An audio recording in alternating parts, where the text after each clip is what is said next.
Panginoon, lumalapit po ako sa iyo nang wala akong itinatago. Wala akong sariling lakas, walang yabang, walang pagpapanggap. Lumalapit po ako nangangailangan sa iyo. Panginoon, nakikita mo ang lahat, ang mga laban na hindi ko maipaliwanag, ang bigat na dala ko ng tahimik, ang mga takot na hindi ko kayang bigkasin. Pero alam mo, nauunawaan mo, kaya tumatakbo ako papunta sa iyo. Ama, hinihiling ko, kumilos ka sa sitwasyon ko ng may kapangyarihan, dahan-dahan man o kahit sa malayo.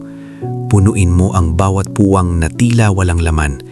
Liwanagan mo ang bawat bahagi ng buhay ko na tila nababalot ng dilim. Kung saan may paghihintay, Panginoon, magdala ka ng mabisa na tugon. Kung saan may kalituhan, magbigay ka ng malinaw na direksyon.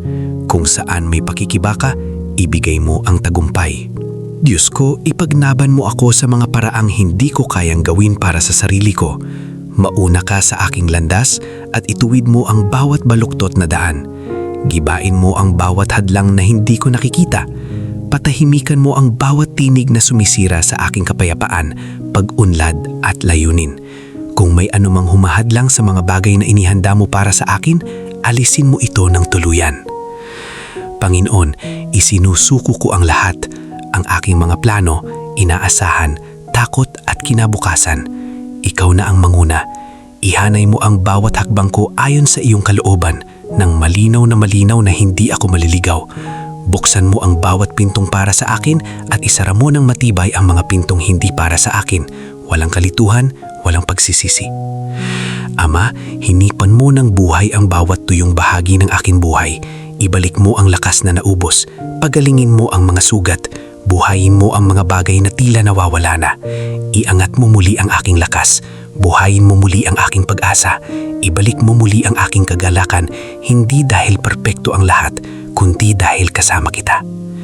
At Panginoon, balutin mo ng iyong proteksyon ang lahat ng mahalaga sa akin. Ang aking trabaho, pamilya, mga anak, responsibilidad at kinabukasan. Ingatan mo ito. Gabayan mo ito, pagpalain mo ito. Hayaan mong ang iyong pabor ang magsalita para sa akin at ang iyong kamay ang kumilos sa mga bagay na hindi ko maabot.